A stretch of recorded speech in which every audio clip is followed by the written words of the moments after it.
Embracing our divine distinction, a call to shine brightly. My friends, I'm so thrilled to connect with you today right here as we explore something truly vital for our hearts and for the world around us. God has called us, His church, to be something special, something unique, a beacon of His incredible love and light. In a world that often feels shadowed by confusion or doubt, we are designed to stand out, not in a spirit of judgment, but in a spirit of hope, reflecting the goodness and grace of our Creator. This isn't about being perfect, but about being authentic, about letting the true essence of who God created us to be shine through in everything we do. Today, I want to encourage you to lift your spirits and to remind you of the incredible purpose God has placed upon His church. A beacon of hope, understanding our divine purpose. My dear friends, God, in His infinite wisdom and boundless love, established the church with a magnificent purpose. It wasn't just to be another organization or a social club. No, it was meant to be so much more. The church exists to be a radiant light in a world that sometimes feels dim, a clear and hopeful voice in the midst of noise and confusion. That Jesus Himself in Matthew chapter 5 verses 14 through 16 painted this beautiful picture for us. He said, "You are the light of the world. A city set on a hill cannot be hidden." Think about that. He didn't say you might be a light or you could be a light if you try hard enough. No, He declared, you are the light. This is our inherent identity in Him, a divine calling woven into the very fabric of our faith community. This light He speaks of isn't meant to be kept under a bushel, hidden away or dimmed by the pressures around us. Instead, He encourages us to let our light shine before others so that they may see our good deeds and glorify our Father in heaven. Notice, it's not about shining a light on ourselves for our own glory, but reflecting His goodness, His compassion, His grace. When the church is truly being the church, it's a beacon, drawing people out of darkness and into His marvelous light. It's a place of refuge, a source of strength, and a testament to God's unwavering presence in our world. We are called to be distinct, to be set apart, not in an exclusive way, but in an inviting way, showcasing a different way of living, a life filled with purpose and joy. Imagine a lighthouse on a stormy coast. Its beam cuts through the darkness, guiding ships safely to harbor. That's the kind of impact the church is designed to have. We're here to offer direction, to provide a steady point of reference in turbulent times. Our distinctiveness isn't about looking down on others, it's about lifting them up, showing them that there is a loving God who cares deeply for them and has a wonderful plan for their lives. When we embrace this purpose, when we allow God's light to shine brightly through us, we become an irresistible force for good, a true reflection of His heart for humanity. This is our privilege, our responsibility, and our greatest joy. God didn't design us to blend in. He designed us to stand out, to make a positive difference. This distinctiveness is rooted in His love, a love that is unconditional, unwavering, and available to all. As we live out this calling, as we let our good deeds, our acts of kindness, our words of encouragement, our unwavering faith be seen, we are not just fulfilling a command, we are participating in God's redemptive work in the world. We are showing people the way to the Father. And let me tell you, there is no greater fulfillment than knowing you are a part of something so powerful, so transformative, so divinely orchestrated. Let your light shine today and every day. The subtle drift. Recognizing when we resemble the world. Now, friends, it's important for us to understand what it means when we talk about the church becoming just like the world. This isn't about condemning culture or isolating ourselves from the people God has called us to reach. No, it's about a heart posture, a subtle shift that can happen if we're not mindful, if we're not anchored deeply in His truth and His ways. The Apostle John, in his first letter, chapter 2, verses 15 through 17, gives us some clear insight. He warns us, do not love the world or anything in the world. He's speaking here about a system, a mindset that is contrary to God's heart, a way of thinking that pulls us away from our divine purpose and our devotion to Him. This worldliness often manifests as self-centeredness, where our primary focus becomes our own desires, our own comfort, our own ambitions, rather than seeking God's kingdom first and looking for ways to serve and bless others. It can show up as a spirit of consumerism, even within our faith, where we approach church or our relationship with God based on what we can get out of it, rather than what we can give or how we can grow to be more like Christ. God has so much more for us than a self-absorbed existence. He calls us to a life of generosity, a life of purpose that extends far beyond ourselves. This is where true fulfillment is found, not in accumulating more for ourselves, but in pouring ourselves out for His glory. Another aspect of being just like the world is a resistance to truth, a tendency to want to hear only what makes us feel good rather than what challenges us to grow, to change, to become more aligned with God's perfect will. The truth, as revealed in God's Word, is a firm foundation, a guiding light that keeps us on the right path. But when we start to compromise that truth, when we begin to water it down to make it more palatable to the prevailing culture, we lose our distinctiveness, we lose our spiritual power. God's truth is loving, yes, but it is also holy and unchanging. It's meant to transform us, not for us to try and transform it to fit our preferences or the world's shifting opinions. So this isn't about creating a list of rules or judging others. It's about a heart check. It's about asking ourselves, is my life, are our churches reflecting the selfless, truth-filled and God-centered values of the kingdom, or are we slowly, perhaps unintentionally, adopting the patterns of a world that doesn't know Him? God is calling us to something higher, something richer, something far more rewarding. He wants us to live in the fullness of His blessing, and that comes when our hearts are fully His, set apart for His purposes, eager to embrace His ways above all else. Let's be vigilant, friends, and keep our focus steadfastly on Him, the author and perfecter of our faith. Engaging with grace, relevance without compromise. My friends, there's a very important balance we as the church must strive for. The balance between cultural relevance and cultural compromise. God has placed us in this world at this specific time for a reason. He wants us to engage with the culture around us, to understand it, to speak its language, so that we can effectively share His timeless message of hope and love. Jesus Himself was the master of this. He met people where they were. He understood their context. He spoke in parables they could relate to. He was deeply relevant, yet He never once compromised the truth of His Father's kingdom. That is our model, our high calling. To be culturally relevant means we are aware of the questions people are asking, the struggles they are facing, the hopes and fears that fill their hearts. It means we are not stuck in outdated methods that no longer connect, but we are innovative, creative, and willing to adapt our approaches, not our message, but our methods, to reach a contemporary audience. It's about building bridges, not walls. It's about showing the world that faith in God is not an ancient relic, but a vibrant, life-giving reality that speaks to every generation in every situation. When we are truly relevant, people will listen, they will be drawn to the authenticity and the love they see in us. However, and this is so crucial, cultural relevance must never lead to cultural compromise. There's a fine line there, and we need God's wisdom to navigate it. Compromise happens when we begin to dilute the core truths of the gospel to make them more acceptable to the world, when we soften the edges of God's standards, or when we adopt worldly values in an attempt to gain approval or popularity. The moment we start to look and sound just like the world in its priorities and its ethics, we lose our distinctiveness, we lose our saltiness, we lose the very thing that makes us a beacon of hope. Our power doesn't come from conformity, but from our connection to Christ. So how do we maintain this balance? It comes through prayer, through a deep immersion in God's Word, and through a community of believers committed to faithfulness. We must constantly ask ourselves, are we reflecting Christ, or are we merely reflecting the culture? We must be discerning, wise as serpents and innocent as doves, as Jesus instructed. The goal is not to be liked by everyone, but to be faithful to God and to truly love everyone. When we engage culture with grace and truth without sacrificing our God-given identity, we become a powerful witness.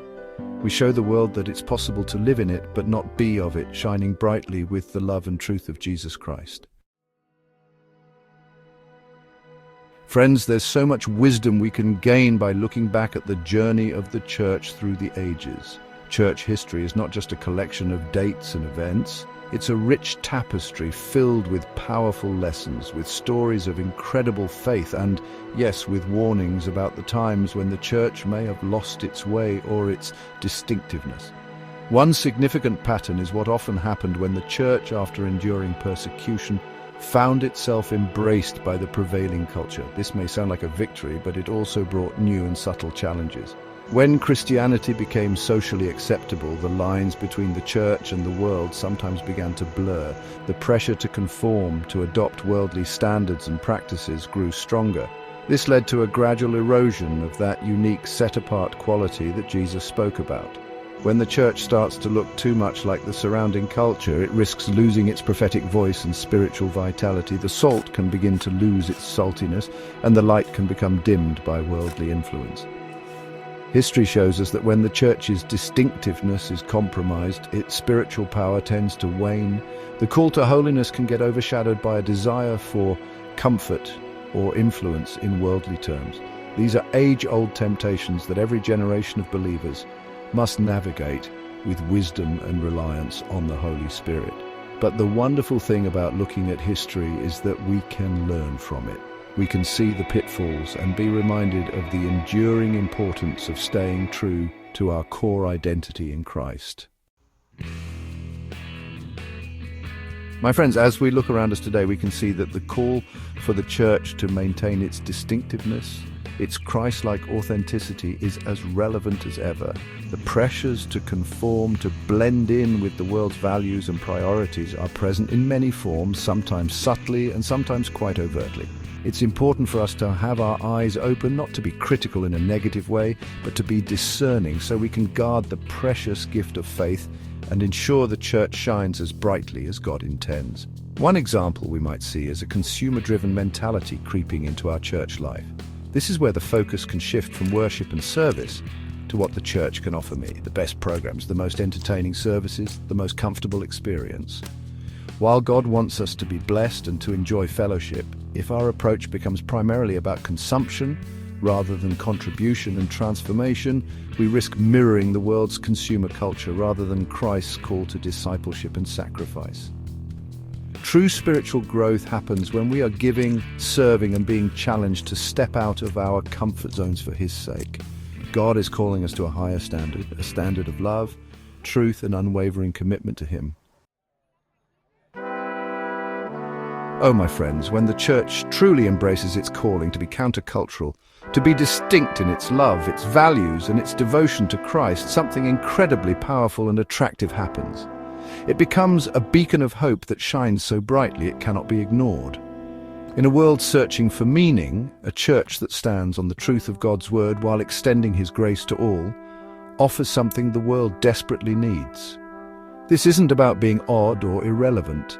It's about being authentically Christ-like, and that is always compelling. A countercultural church offers unwavering hope in a world that can often feel hopeless. When people see believers with joy, peace, and faith, they are drawn to the source of that hope, Jesus Christ.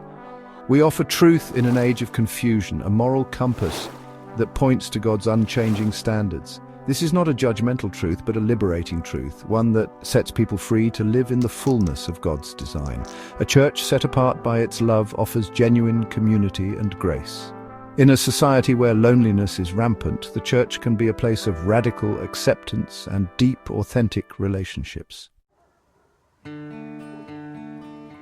My friends, when we talk about the church being distinct and authentic, we have the perfect example, the ultimate blueprint to follow: our Lord and Savior, Jesus Christ.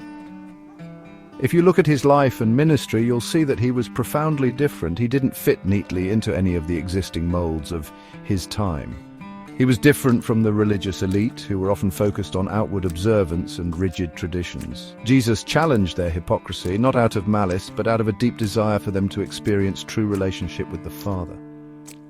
He was also entirely different from the secular world around Him, with its focus on power, position, and earthly possessions.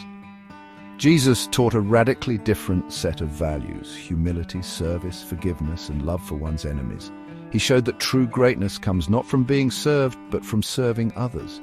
He lived a life of complete dependence on His Heavenly Father, a life of prayer, a life of compassion that constantly reached out to those who were overlooked, marginalized or considered outcasts by society. He touched the lepers, he ate with sinners, he elevated the status of women and children, demonstrating a love that knew no boundaries. What made Jesus so compelling, so transformative, was his perfect balance of grace and truth. He never compromised on the truth of God's word.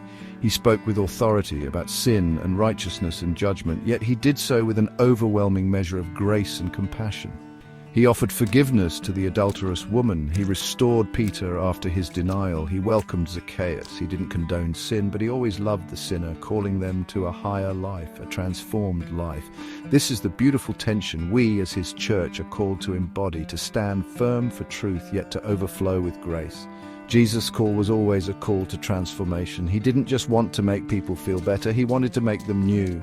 He invited people to leave their old ways of thinking and living and to follow him into a life of true freedom and purpose. He wasn't afraid to be different, to challenge the status quo, to speak truth to power, all while demonstrating a love that was irresistible. As his followers, as his church, our greatest aspiration should be to look more like him, to think like him, to love like him, and to live like him. When we make Jesus our model, our authenticity will shine, and we will naturally stand out in a way that honors God and draws others to him. Chapter 8, The Hidden Cost. When blending in means losing out. My friends, it's so important for us to understand that while seeking to be relevant and to connect with people is good, there's a significant cost when the church begins to compromise its core identity, when it starts to blend in so much with the world that its distinct Christ-like message becomes diluted or lost. Jesus himself gave a very poignant warning about this.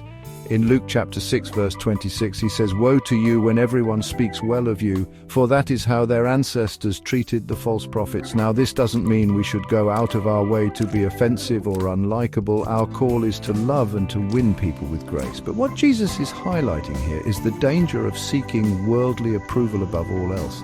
If our primary goal becomes being popular, being accepted by everyone, or avoiding any kind of criticism, we might find ourselves smoothing over the challenging parts of the gospel, the calls to repentance, to holiness, to sacrificial living. We might start to preach a message that is comfortable but not convicting, pleasing to the ears but not transforming to the heart. And when that happens, the church may gain the applause of the world for a season, but it risks losing something far more valuable, its spiritual authority and its eternal impact. Think about it, friends. Chapter 9. Gifts of Grace. The unique treasures the church offers. My dear friends, when the church stands firm in its God-given identity, distinct and authentic, it has incredible, life-giving treasures to offer a world that is so often searching and hungry for more. These are not things the world can manufacture or replicate. They are unique gifts of grace flowing directly from the heart of God through his people. First and foremost, the church offers the gospel of Jesus Christ, the good news of salvation, forgiveness, and new life. This is the most powerful message in the universe, the message that God so loved the world he gave his only Son, that whoever believes in him shall not perish, but have eternal life. This is the ultimate hope, the ultimate answer to the deepest needs of the human heart. Beyond the initial gift of salvation, the church offers a new identity in Christ. In a world that often defines people by their achievements, their possessions, or their social status, the church declares that our true worth and identity are found in being beloved children of God. We are redeemed, forgiven, and adopted into his family. This gives people a profound sense of belonging and security that nothing else can provide. It's an identity not based on what we do, but on who God says we are, and that is incredibly freeing and empowering. This is a gift that transforms how we see ourselves and how we live our lives. The church also offers true community, a spiritual family, where people can experience genuine love, support, and fellowship. In an increasingly isolated world, this kind of koinonia, this deep shared life in Christ, is a precious commodity. It's a place where burdens are shared, victories are celebrated, and individuals are encouraged to grow in their faith. This isn't just social gathering, it's a supernatural bond created by the Holy Spirit, a taste of heaven on earth. This community provides strength, accountability, and the joy of walking the faith journey together, something the world longs for but often cannot find. Furthermore, the church offers moral clarity in a world of shifting values. God's word provides a timeless compass for navigating life's complexities, offering wisdom for relationships, finances, ethics, and every other area of human experience. It offers spiritual power through the Holy Spirit, enabling believers to overcome challenges, to live victoriously, and to make a positive impact. And ultimately, the church offers an unshakable hope for eternity, a confidence that this life is not all there is, but that an amazing future awaits those who put their trust in Jesus. These are the beautiful, indispensable gifts the church must joyfully and boldly offer to a waiting world.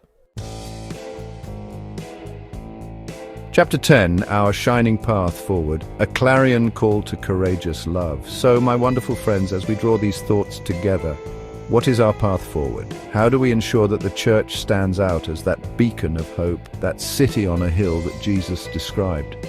The answer lies in a renewed commitment to being authentically Christ-like, rooted in His truth and overflowing with His love.